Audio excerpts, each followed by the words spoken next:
verdad, siempre.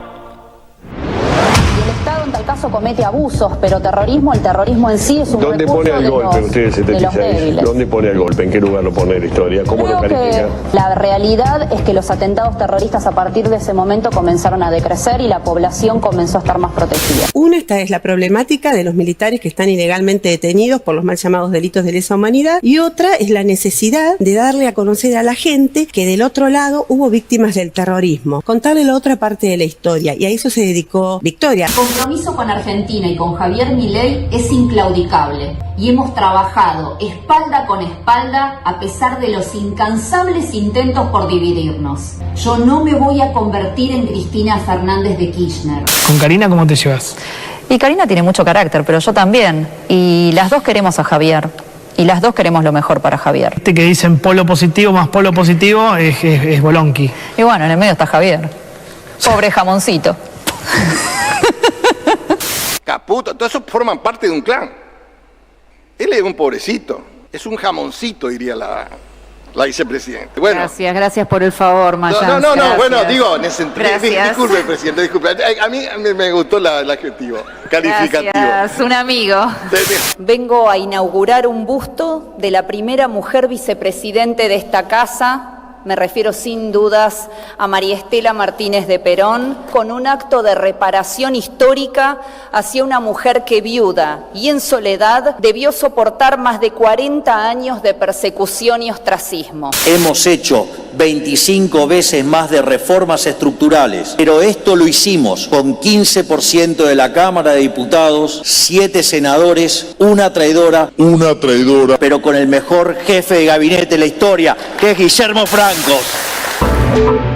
Acá en el espacio que se llama Galaxia Milei tengo en mis manos el libro que se llama La Generala, y recibimos a su autora Emilia Delfino. El libro es la biografía no autorizada de Victoria Villarroel. Emilia, primero, bienvenida, muy buenos días, gracias. ¿Cómo estás? Acá Diego y Juan hicieron la tarea y leyeron el libro completo, no yo, que lo estoy leyendo. Así que arranquen ustedes, chicos. Una primera pregunta que te quería hacer es sobre, yo había leído en Página 12 sistemáticamente notas de Luciana Bertoia reconstruyendo muy bien al personaje, pero cuando leí el libro me encontré con un tipo de sistematicidad que me impresionó, y hay un dato que brillaba en el texto, vos lo dijiste en varias entrevistas, que es que este Centro de Estudios Legales de Víctimas del Terrorismo que creó Villarroel en determinado momento, dicho sea de paso, copiando al CELS en esta estrategia de, digamos, de dejar de hablar de viejos militares genocidas desprestigiados y empezar a pensar en la víctima, que tiene un prestigio y que da una posibilidad, digamos, de audibilidad e incluso de acumulación política. Vos contás que este centro de estudios está financiado, entre otros, y apoyado, entre otros, por José Antonio Martínez de Oz, hijo, por José Alfredo Martínez de Oz, hijo. Bueno, el dato es espeluznante porque además cómo se repite la historia, ¿no? Padre e hijo, el tipo de compromiso entre economía, digamos, historia y política, es espeluznante, pero ahí te quería hacer una pregunta, a ver cómo lo ves vos. Me resulta bastante impresionante como una y otra vez en la historia argentina, figuras que se presentan como siendo nacionalistas, conservadoras, católicas, antiglobalistas, etcétera, actúan de alguna manera como fachada que pretende ser diferenciada, pero no lo es, de una rancia oligarquía ultraliberal, digamos. Pasó en la dictadura, pasó en la época de la Revolución Libertadora o Fusiladora, y pasa en micro con este personaje. Entonces, un poco la pregunta que te quería hacer es sobre el hecho de que la relación entre dinero y estrategias de fachada terminan por desmontar la pretensión de Villarroel de ofrecerse diferenciadamente respecto a Milei, porque él sería, digamos así, el liberal ateo, bueno, ateo que quiere ser judío, en fin, esa mezcla que es él, y ella sería la otra parte de la derecha, ¿no? Uno, digamos, de otro tipo de tradición. Pero cuando empezás a leer el libro y empezamos a ver los datos que vos ofreces, por ejemplo, lo de Martínez de Oz, se cae a pedazos, ¿no?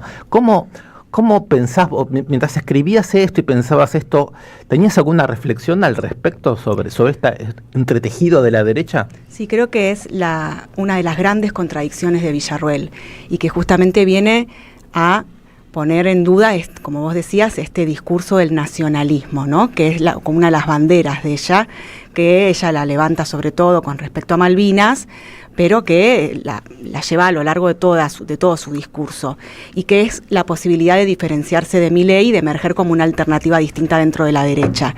Y sin embargo, es el financiamiento y el apoyo de Martínez de Oz y de otras personas ligadas al liberalismo demuestra que ella es muy flexible en ese sentido y que puede adaptar no solo su discurso y su pensamiento, sino también su ideología, su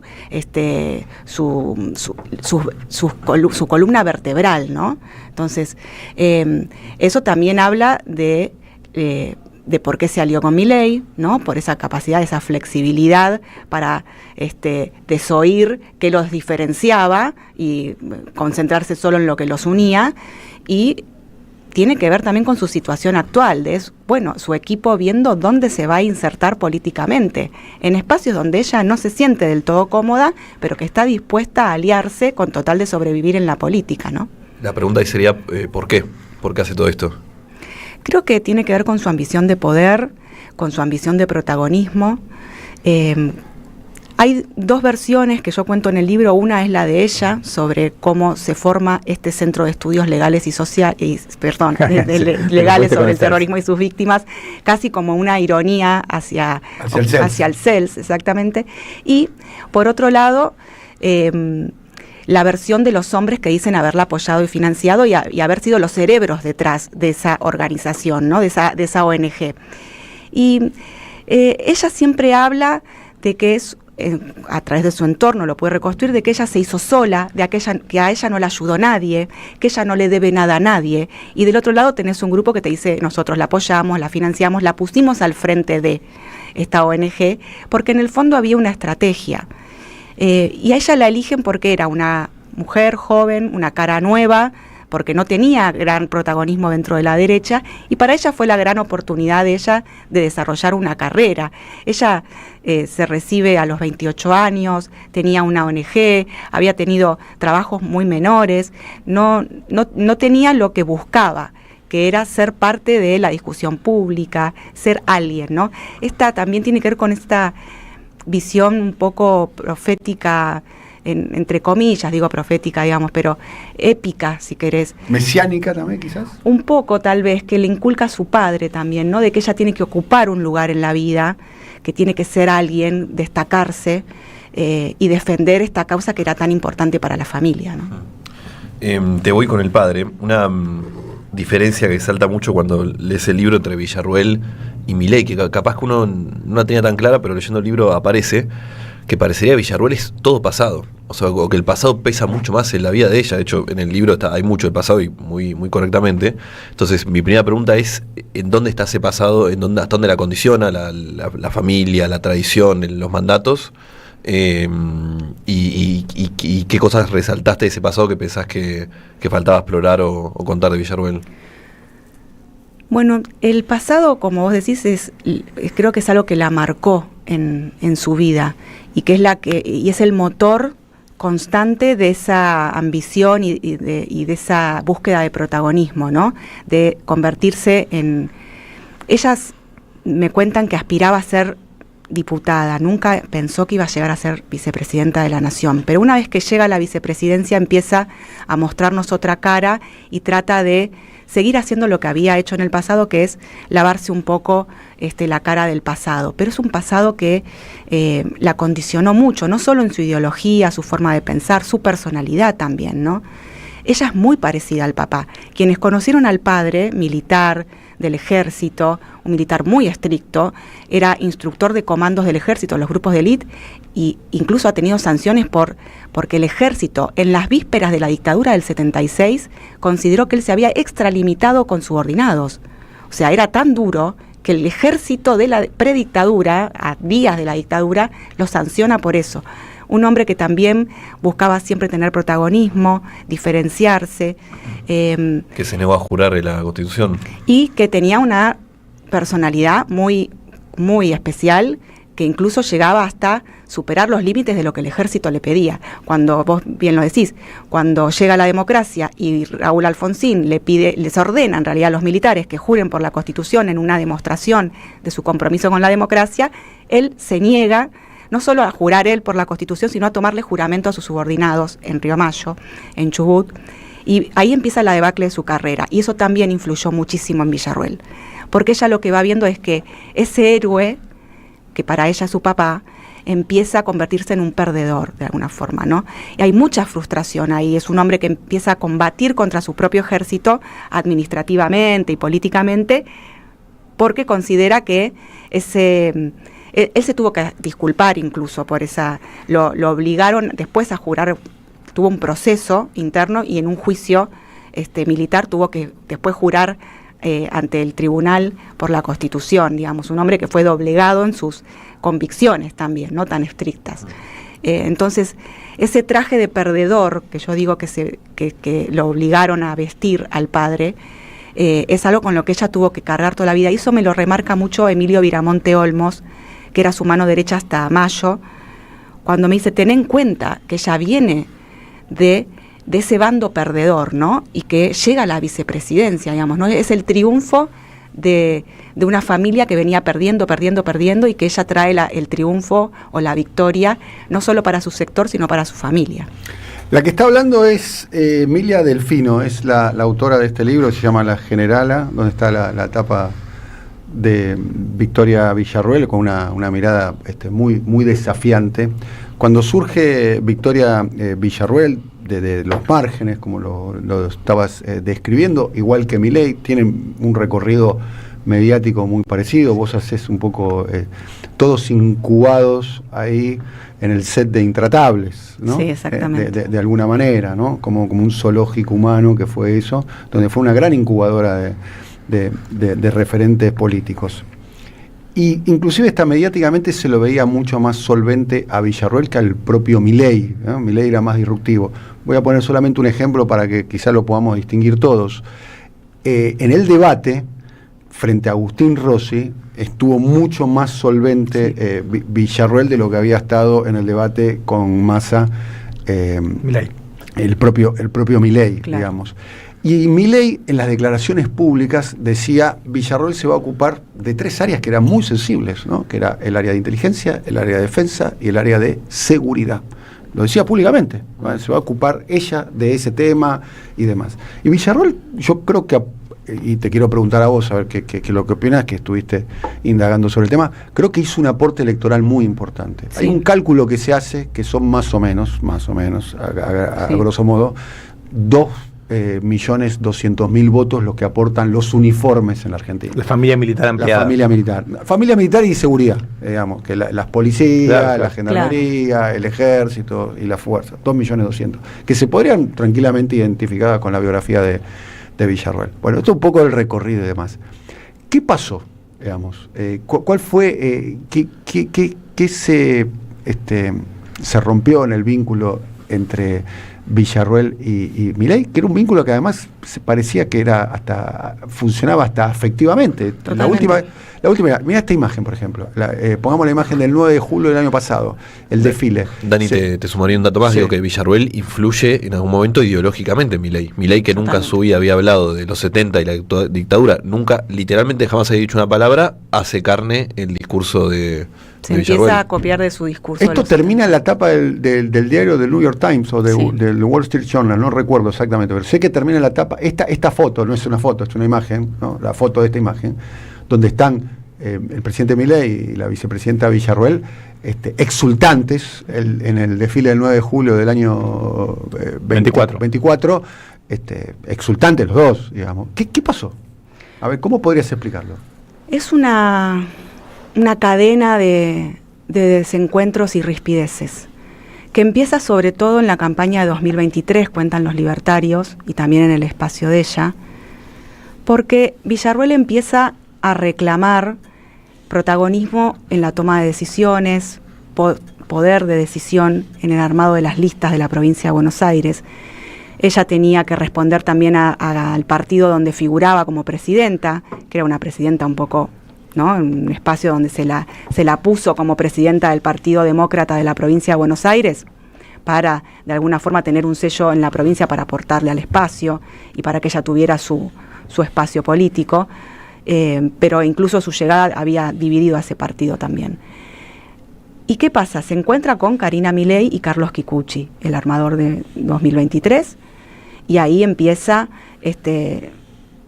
un muro, digamos, se construye un muro en donde nadie incide sobre, salvo Milei, en la decisión de cómo se arman las listas de la provincia de Buenos Aires. Hay mucha tensión, hay discusiones entre ellos, hay planteos de Villarruel, hay algo que los libertarios dicen bastante, que es que a Milei no le gusta que le lleven conflictos.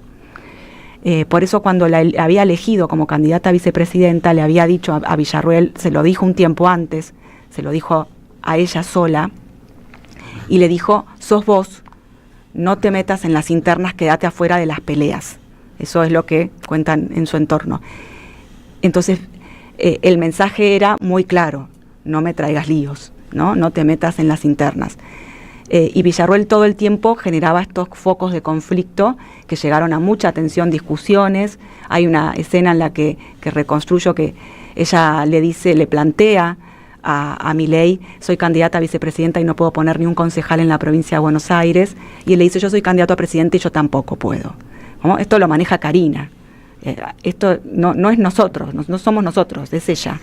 Y el lugar de Karina es un lugar que ella nunca reconoció, es un lugar que ella la subestimó mucho a Karina, y cuando sus asesores le decían, habla con Karina, sentate con Karina, durante la campaña incluso, ella decía, yo hablo con Javier, y ella tenía ese vínculo directo, por lo tanto, puenteaba como quería, hasta donde Milei le dejaba, y evidentemente Milei la dejaba puentear, hasta que dijo basta, digamos, ¿no? Pero por otras circunstancias. Y Karina eso también lo factura cuando puede, siendo, como todos sabemos, quién es, que es la principal asesora del presidente, ¿no? Entonces es un cúmulo de cosas que después cuando llegan al poder, ya hay gestos, no solo Karina es la que lo acompaña a Milei en el descapotable cuando van de Congreso a Casa Rosada durante la Asunción. A Villarruel la bajan de un escenario, del escenario, ¿se acuerdan cuando Milei habla frente a la gente y estaba con todos los mandatarios internacionales?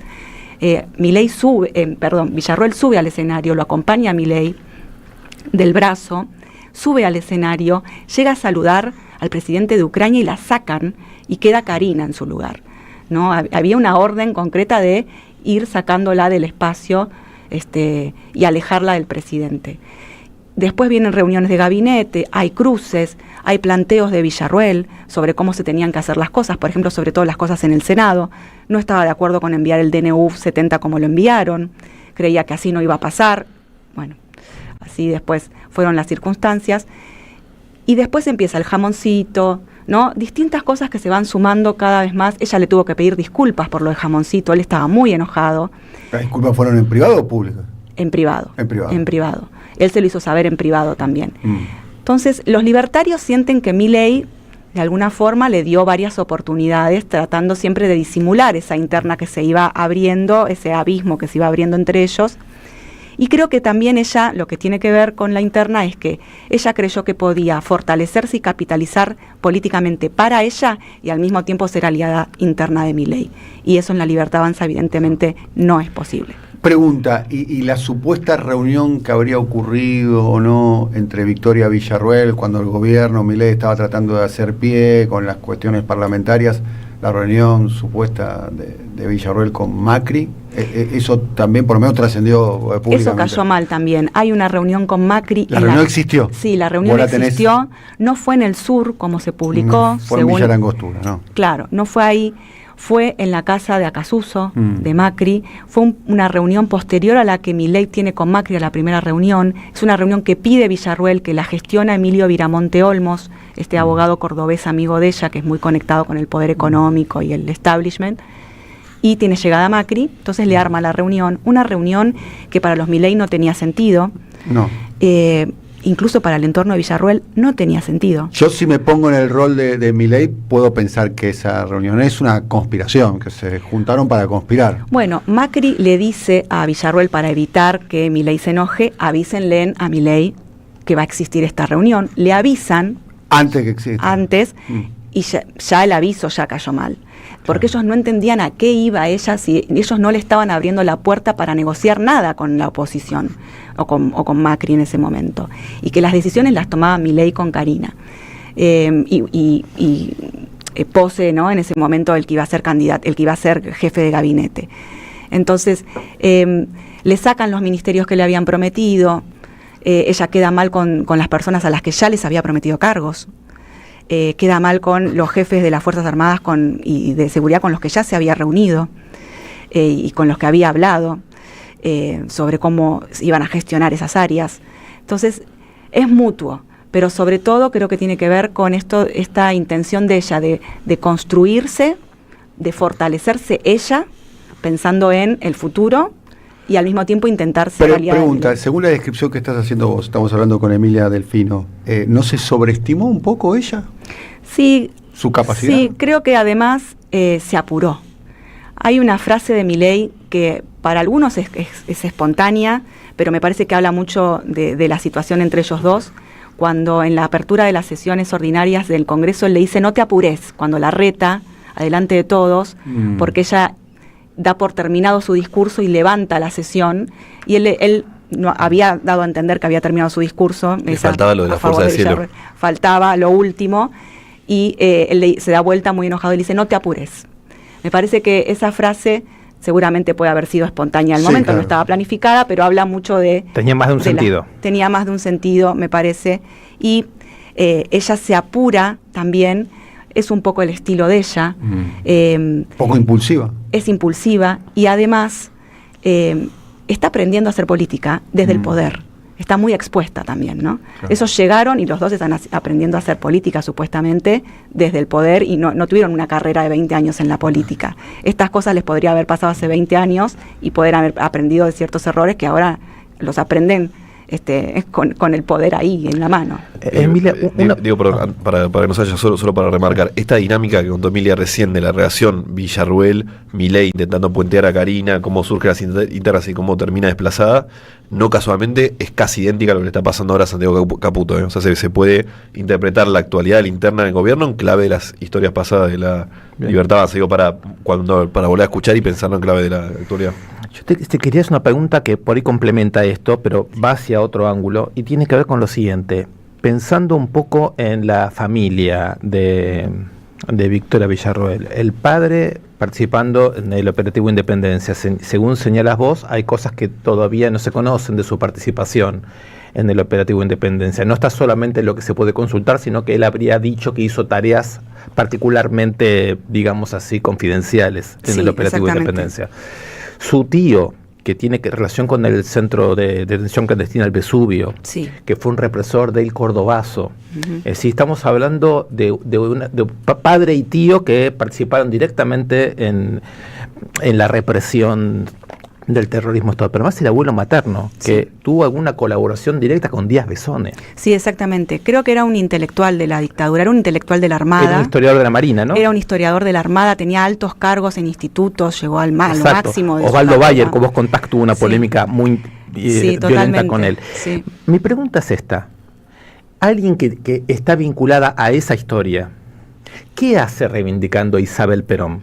Es decir, ese gesto hacia la derecha peronista, Miguel Ángel Toma, Claudia Rucci, toda su idea de dialogar con esa derecha peronista a la que ese golpe de Estado destronó, ¿significa, es posible construir la hipótesis de que lo que se le está diciendo a la derecha peronista, lo que se le está reconociendo, son los decretos de aniquilación de la subversión?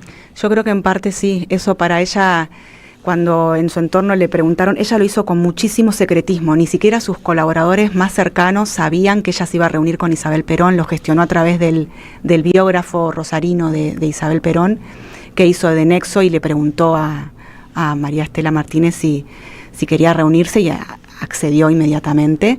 Y tiene que ver porque para su padre, que es lo que él le decía a Victoria Villarruel, Isabel Perón abrió la puerta a las Fuerzas Armadas para poder hacer el aniquilamiento del accionar subversivo, como dice el decreto y como hablan ellos, y y abrir la puerta para lo que vino después, ¿no?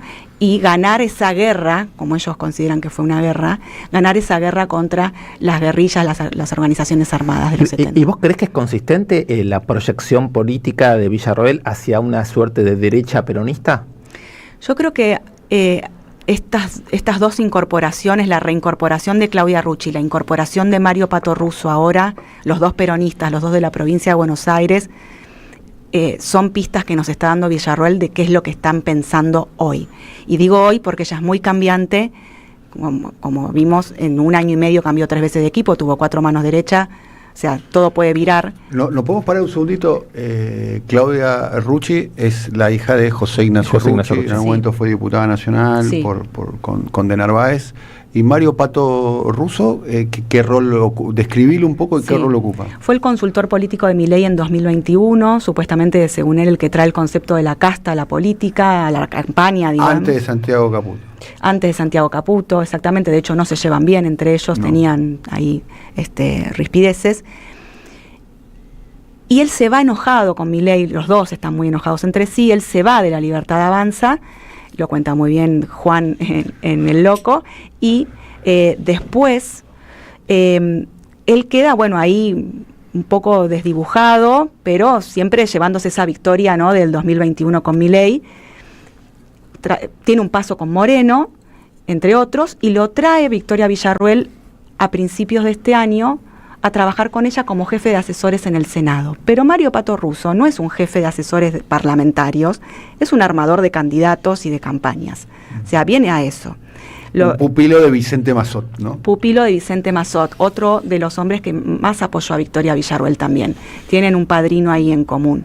Y Vicente Massot es el hombre que Victoria Villarroel tenía pensado como ministro de Defensa de Milei, ¿no? Que nunca pudo ser porque no le dan esa posibilidad. La primera vez que escucho esto. Está en el libro contado con detalles. Muy bien. Vicente Massot hubiese sido ministro de Defensa de Milei. Ella se lo llega a ofrecer el cargo, Vicente Massot le dice, lo tengo que pensar. Se vio tentado, digamos, pero nunca le dijo... Gran cuadro intelectual de la derecha. De la derecha, sí, totalmente. Mentor de muchos de los que hoy andan dando vueltas, ¿no? El único periodista acusado por crímenes de lesa humanidad, ¿no? Sí, claro. Director en ese momento de la nueva provincia. La nueva provincia de Bahía Blanca, un hombre también muy bien conectado ¿Fue funcionario del gobierno de Menem, Massot? Yo creo que sí. Sí, fue funcionario fue funcionario del gobierno. Daba cátedra en el programa Nefta y Grondona, acá tanto. Sí, claro. Te vuelvo, perdón, a una de Russo. Yo cuando lo conocí a Russo, mitad 2021, antes de las primeras elecciones de agosto, en un café la 9 de julio, me dijo con total seguridad, Milei va a ser presidente en el 2023, algo que yo me lo miré un poco y dije, no creo, imagínate. Entiendo que ahora anda diciendo, la próxima presidenta después de Milei es Victoria Villarroel. ¿Y de esa hipótesis, Emilia? Eso es lo que creo que Mario Pato Russo viene a hacer ahora en el Senado, es a construirla a ella como la próxima candidata. Algunos dicen en el espacio de ella que están pensando un poco más, yendo un poquito más despacio ahora, después de tanto acelere, pensando en la provincia, tal vez para despistarnos, pensando en la provincia de Buenos Aires y el 2027. Vamos a ver si eso prospera, digamos, porque como ella es muy cambiante, cambia de equipo, cambia de asesores, etcétera, puede cambiar de estrategia también.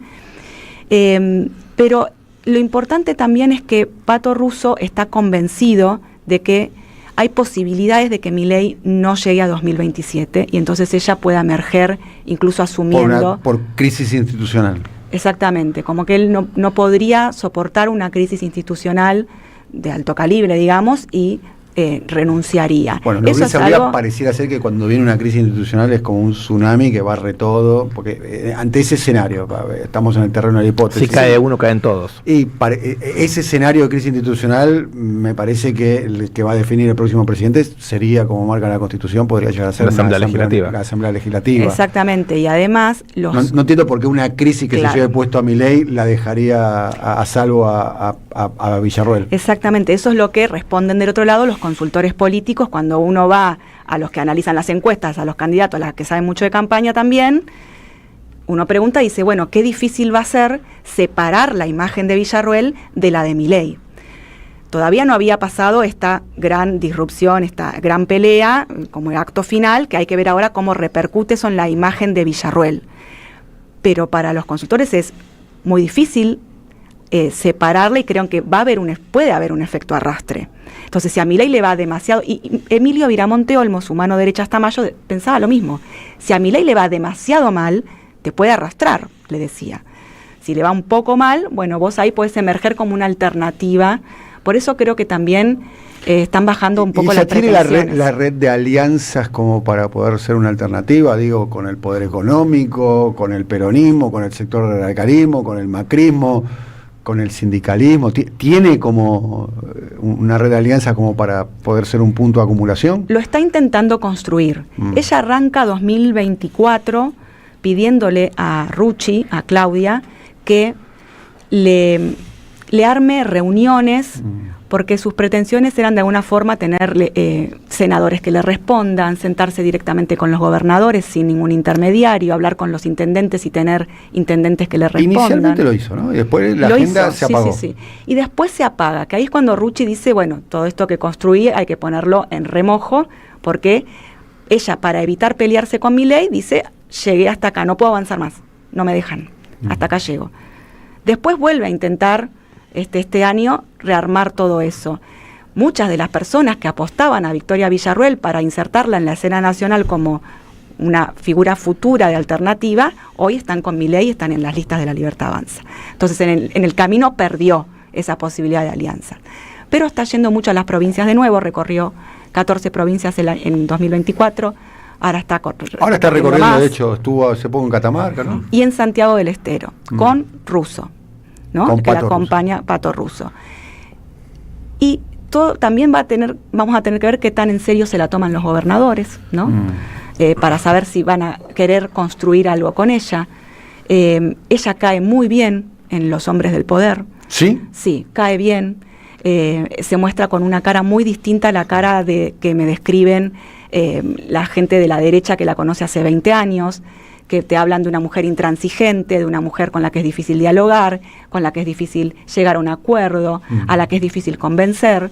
Y sin embargo ella ahora nos muestra desde que llega al Senado la imagen de una mujer dialoguista, institucionalista, federalista, digamos, ¿no? Una imagen totalmente distinta a la que me describían los entrevistados. Lo que vimos en las últimas semanas es que hasta un límite a Milei, ¿no? Por lo menos en el tratamiento de del Senado.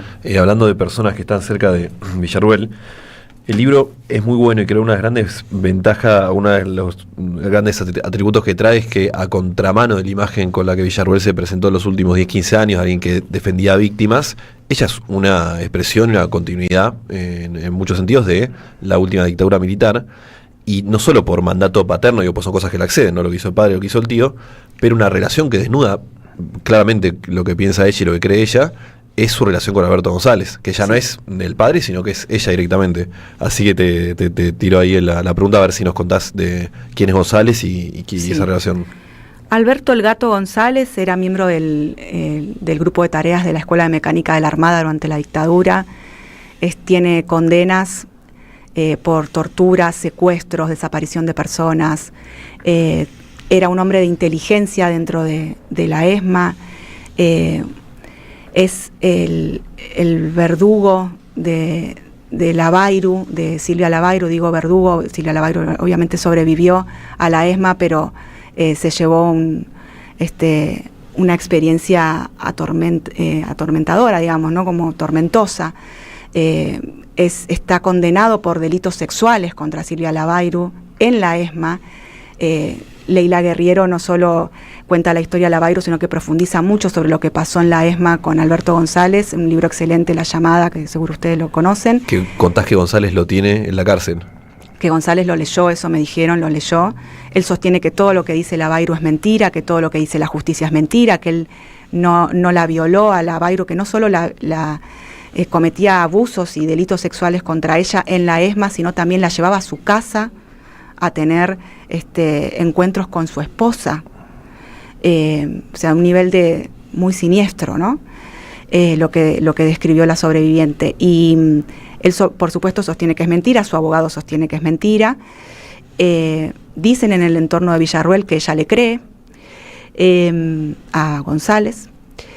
Y tienen una relación que se formó en la cárcel, sobre todo por las visitas que ella le iba a hacer, primero a Marcos Paz, después en el Hospital Naval, o sea, por varios lados lo fue. Él está detenido con Astiz, ¿no? Él está detenido con Astiz, ahora están en Ezeiza.